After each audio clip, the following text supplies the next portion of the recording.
disposal. The Ministry of Works and Transport was expected to appear before the PAC Central to respond to queries regarding the 62 billion multinational Lake Victoria Maritime Communications and Transport project for the end of the financial year 30th June 2023.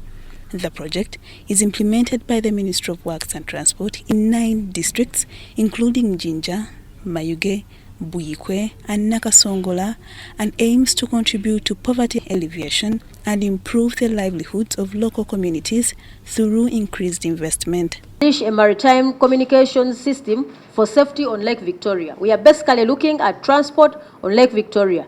Then a maritime transport for Lake Victoria study. Then 3, project management and capacity building. However, the responsible ministry failed to show up to account for the project. Most of the money in the Deputy Chairperson of the committee, Gorreth Namugga, expressed concern that the growing negligence of some government entities in failing to appear for accountability is undermining the committee's work. Because it seems there is something fishy about this project. And I suppose that is the reason as to why the Ministry of Works has deliberately failed to appear before this committee. Efforts have been made to reach out to them through phone calls, and the PS himself is not picking calls, neither is he reverting. It was discovered that the Ministry of Works and Transport had also failed to submit work plans and the cost of completed activities. So, when you look at if the Auditor General failed to get information from the Ministry of Works, for me, I in my own thinking, I think this is the reason as to why they have not appeared.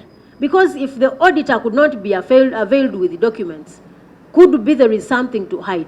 If an entity fails to submit information to Office of the Auditor General, who is mandated by the Constitution to examine the records and books of that particular entity, then to me that is quite irregular.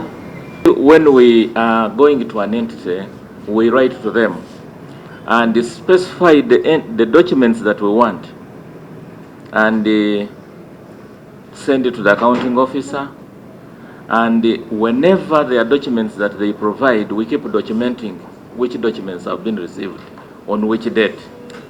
And by the end of the audit, this particular document remained outstanding. According to the committee, the Ministry of Works and Transport received an invitation on November 8, 2024, to appear before the committee and respond to the Auditor General's report. Some committee members are now taking steps to ensure that the ministry is held accountable for its actions. Lydia Chomkama and Gloria Gwitabinji, Parliament.